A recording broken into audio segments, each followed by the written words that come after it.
हितोपदेश के मित्र लाभ का कथामुख हम पढ़ रहे हैं। पुत्र कैसा होना चाहिए, परिश्रम का क्या महत्व है, इस संबंध में हमने अभी कुछ श्लोक पढ़े थे। आज है रूप यौवन संपन्ना विशाल कुल संभवा विद्याहीना न शोभन्ते निर्गंधा एव किंशुकाः। इसका अन्वय है रूप यौवन संपन्नाः विशाल कुल संभवाः अपि विद्याहीनाः जनाः निर्गंधाः किंशुका एव न शोभन्ते।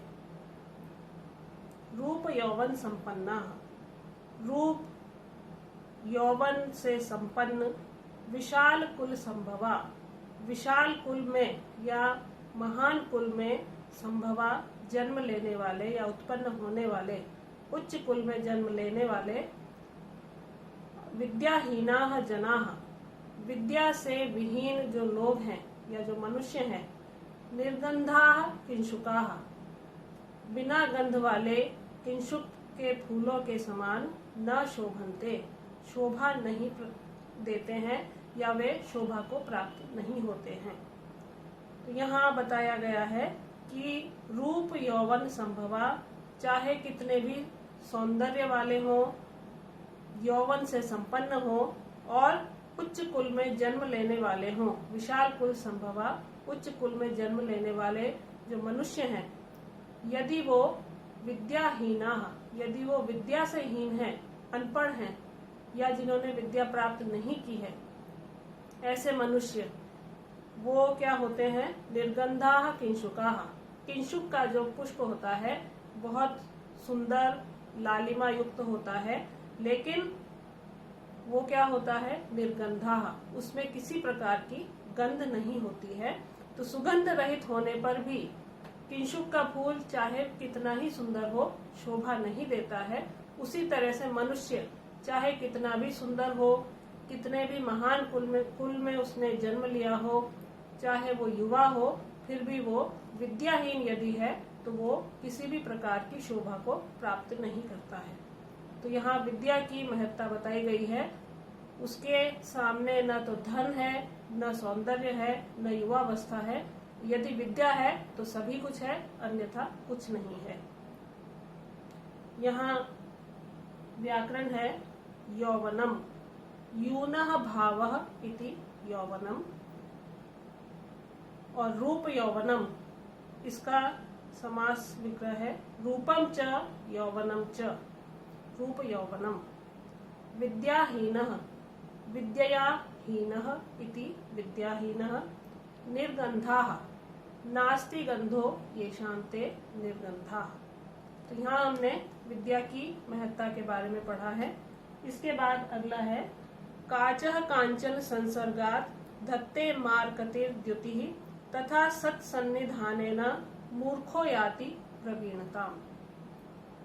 यथा, जिस प्रकार, काचः कांचन संसर्गात् मार्कतिः द्युतिः धत्ते, जैसे कांच अर्थात जो कांच होता है, स्फटिक होता है, वो कांचन संसर्गात, सोने की, कांचन अर्थात सोना, स्वर्ण की, संसर्गात उसकी संगति से, मारकति ही द्युति ही, मरकत मणि की या मणियों के समान, द्युति ही कांति को धत्ते है, धारण करता है।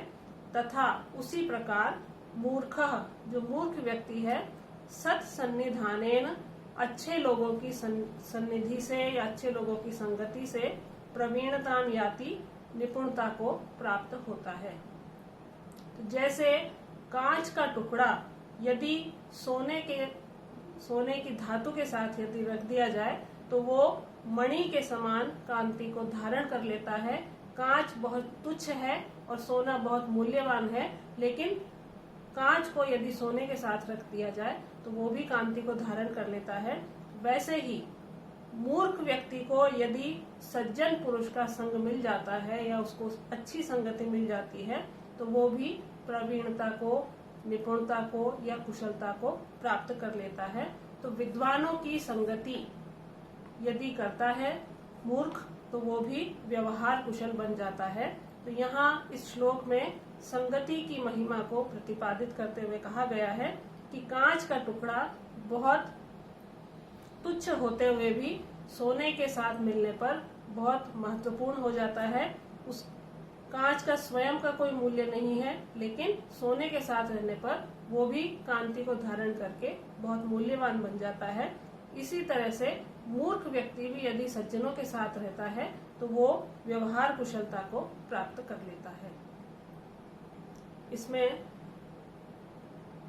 व्याकरण है कांचन, कांचनस्य कांचन संसर्गात्, कांचनस्य संसर्गः। फिर है सत्सन्निधानेन, सताम सन्निधानम तेन इति सत्सन्निधानेन। प्रवीणताम, प्रवीणस्य भावः प्रवीणताम। और याति शब्द जो आया है इसमें या धातु लट लकार में यहाँ पर प्रयुक्त हुई है। इसके बाद हीयते हि मतिस्तात हीनैः सह समागमात् समैश्च समतामेति विशिष्टैश्च विशिष्टताम। इसका अन्वय है हे तात हीनैः सह समागमात् मति हीयते हि समैः च समताम गति विशिष्टैः च विशिष्टताम एति। हे तात हीनैः सह समागमात्, हीनैः अपने से कम बुद्धि वाले लोगों के साथ, समागमात् संसर्ग करने से या उनके साथ रहने से, अपनी अपेक्षा कम बुद्धि वालों के साथ में रहने से मति ही हीयते, जो मति है, जो बुद्धि है, वो हीयते, वो हीन हो जाती है। समय च समताम एति, और समय जो हमारे समान है उनके साथ रहने पर समानम एति, समान रहती है या किसी तरह का उसमें विकार नहीं आता है, जैसी स्थिति है उसी को प्राप्त करती है। लेकिन विशिष्टै च विशिष्टताम एति, विशिष्ट लोगों के साथ रहने पर, अपने अपेक्षा अच्छे गुणों वालों के साथ रहने पर वो विशिष्टताम एति, विशिष्ट गुणों को प्राप्त कर लेती है या विशिष्ट स्थिति को प्राप्त कर लेती है। तो अपनी अपेक्षा जो न्यून बुद्धि वाले हैं या जो कम बुद्धि वाले हैं उनके साथ रहने पर बुद्धि नष्ट हो जाती है या उन्हीं के स्तर तक आ जाती है। समान गुण वाले लोगों के साथ रहने पर वह अपनी स्थिति को यथा स्थिति बनाए रखती है और विशिष्ट गुण वाले लोगों के साथ रहने पर व्यक्ति विशिष्टता को प्राप्त होता है या उसकी बुद्धि भी विशिष्टता को प्राप्त हो जाती है। तो इस श्लोक में ये प्रेरणा दी गई है कि व्यक्ति जिस प्रकार के लोगों के साथ संगति करता है, जैसे लोगों के साथ वो रहता है, उसकी बुद्धि उसी प्रकार की हो जाती है या उसमें उसी प्रकार के गुण आते हैं जैसी उसकी संगति होती है। इसलिए व्यक्ति को सदैव अपने से अच्छे गुणों वाले लोगों के साथ में संगति करनी चाहिए, क्योंकि उससे स्वयं भी उसका लाभ होता है और वो अच्छे गुण सीखता है। तो ये यहाँ पर स्पष्ट किया गया है। हीयते शब्द जो यहाँ पर आया है इसमें हा धातु लट लकार में प्रयुक्त हुई है। विशिष्टैहि, विशेषेण शिष्टैहि इति विशिष्टैहि। तो यहाँ पर ये स्पष्ट किया गया है संगति का क्या असर होता है। इस बीच ये जो हमने दूसरा श्लोक पढ़ा था, इससे पहले कुछ गद्य आया था, वो हम एक बार पढ़ लेते हैं।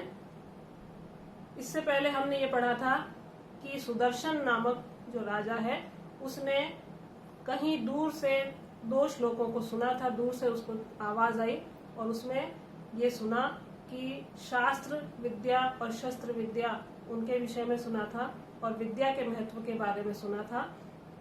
और ये सुनकर राजा को अपने पुत्रों के विषय में चिंता हुई थी, क्योंकि उसके पुत्र जो थे वो अज्ञानी थे या किसी प्रकार का ज्ञान उन्होंने प्राप्त नहीं किया था।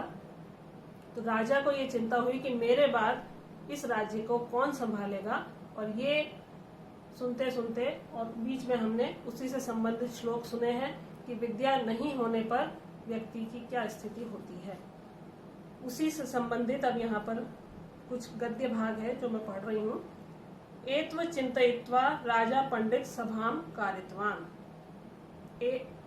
इस प्रकार से चिंता करते हुए या सोचते हुए राजा ने पंडित सभाम कारितवान, एक पंडितों की सभा बुलाई या विद्वानों की सभा बुलाई। राजा उवाच, राजा ने कहा, भो भो पंडिताः, पंडितों सुनो, माननीय पंडितों या विद्वानों, श्रूयताम मम वचनम, मेरे वचन सुनो। अस्ति कश्चित एवं भूतो विद्वान, अस्ति कश्चित कोई है, एवं भूतो विद्वान ऐसा कोई विद्वान है, यो मम पुत्राणाम नित्यम उन्मार्गगामिनाम अनधिगत शास्त्राणाम इदानीं नीति शास्त्रोपदेशेन पुनर्जन्म कारयितुम समर्थः। कोई ऐसा विद्वान है जो मम पुत्राणाम, मेरे पुत्रों को, नित्यम उन्मार्गगामिनाम, जो नित्य बुरे मार्ग पर चल रहे हैं या जिन्होंने अध्ययन नहीं किया है, उनको शास्त्राणाम, उनको शास्त्र पढ़ाकर, इदानीम नीति शास्त्रोपदेशेन, और उनको नीति शास्त्र का उपदेश देकर, पुनर्जन्म कारयितुम समर्थः, उनको पुनर्जन्म अर्थात नवीन जन्म उनको प्रदान करने में कोई समर्थ है ऐसा विद्वान, क्योंकि मैं अपने पुत्रों को विद्या या शास्त्र ज्ञान प्राप्त करवाना चाहता हूँ। तो आप में से कोई ऐसा विद्वान है जो मेरे पुत्रों को बुरे मार्ग से हटाकर नीति के मार्ग पर चलने के लिए प्रेरित कर सकें। ये हमने बीच में पढ़ा था और उसके बाद 2 श्लोक पढ़ लिए हैं। अब इसके बाद अत्रांतरे विष्णु शर्म नामा महापंडितः सकल नीति शास्त्र तत्वज्ञो बृहस्पति इव अब्रवीत। अत्रांतरे, जब राजा ने ऐसा कहा तब वहां विष्णु शर्म नामा, विष्णु शर्मा नाम के महापंडितः, एक महान पंडित थे या महान विद्वान थे उस सभा में, जो सकल नीति शास्त्र तत्वज्ञो, समस्त नीति शास्त्रों के ज्ञाता थे। बृहस्पति इव, उन्होंने बृहस्पति के समान, अब्रवीत कहा, देव महाकुल संभूता एते राजपुत्राः। देव, हे राजन, महाकुल संभूता, महान कुल में या उच्च वंश में आपके ये पुत्र जो हैं, राजपुत्र हैं, उत्पन्न हुए हैं। तत्मया, तो मेरे द्वारा, नीति ग्राह्यतुम शक्यन्ते, मैं इनको या मेरे द्वारा इनको नीति शास्त्र का ज्ञान प्रदान किया जा सकता है, या मैं इनको नीति का उपदेश देने के लिए तैयार हूँ। इसके बाद ये श्लोक है, ना द्रव्ये निहिता काचित क्रिया फलवती भवेत, न व्यापार शतेनापि शुकवत पाठ्यते बकः। अन्वय है इसका, अद्रव्ये निहिता काचित अपि क्रिया फलवती न भवेत, यथा बकः व्यापार शतेनापि शुकवत केनापि न पाठ्यते। अद्रव्ये, अद्रव्य में या अयोग्य व्यक्ति में या अयोग्य पात्र में, निहिता स्थित की गई, काचित क्रिया, कोई भी क्रिया या किसी भी प्रकार की विद्या, फलवती न भवेत, फलवती नहीं होती है या फल प्रदान नहीं करती है। अयोग्य पात्र में कोई भी कार्य यदि प्रयास पूर्वक उसके लिए किया जाए तो वो कार्य सफल नहीं होता है। जैसे बकह, जो बक है, वो व्यापार शतेनापि, व्यापार करने पर, प्रयास करने पर, शतेनपि सैकड़ों तरह से या अनेक तरह से व्यापार करने पर या अनेक तरह से प्रयत्न करने पर भी, शुकवत, शुक के समान, तोते के समान, न पाठ्यते, उसे नहीं पढ़ाया जा सकता है। तोता जैसे एक बार बोलने पर उसी बात को रट लेता है, लेकिन बगुला जो है वो ऐसा नहीं कर सकता है। ये यहाँ पर बताया गया है कि अयोग्य पात्र के लिए यदि कोई कार्य किया जाता है या उसे सिखाया जाता है तो वो जब तक योग्य नहीं है तो वो उसको नहीं सीख सकता है। तो पात्र देखकर शिक्षा प्रदान की जाती है। जैसे सैकड़ों या अनेकों प्रकार से प्रयत्न करने पर भी बगुला तोते के समान न तो सीख सकता है और न उसकी तरह से बोल सकता है। तो इस श्लोक का भाव या आशय यह है कि योग्य पात्र में कोई भी क्रिया या विद्या फलवती होती है, लेकिन अयोग्य होता है तो कितने भी प्रयत्न किए जाएं, कोई भी क्रिया या कोई भी प्रयास सफल नहीं होता है।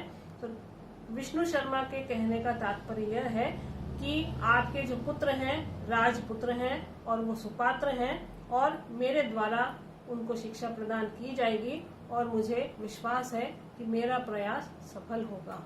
तो यहाँ हमने 4 श्लोक पढ़े हैं और बीच में जो गद्य भाग आया था उसका भी हमने अध्ययन किया है और उससे हमें कथा पता चली है कि सुदर्शन जब चिंतित था तो उसने अपने विद्वानों की एक सभा बुलाई और उसमें ये घोषणा की कि कोई मेरे पुत्रों को नीति का व्यवहार प्रदान करे, और तब वहां पर विष्णु शर्मा नाम का जो महाविद्वान या महापंडित था उसने कहा कि मैं आपके पुत्रों को शिक्षित करूंगा।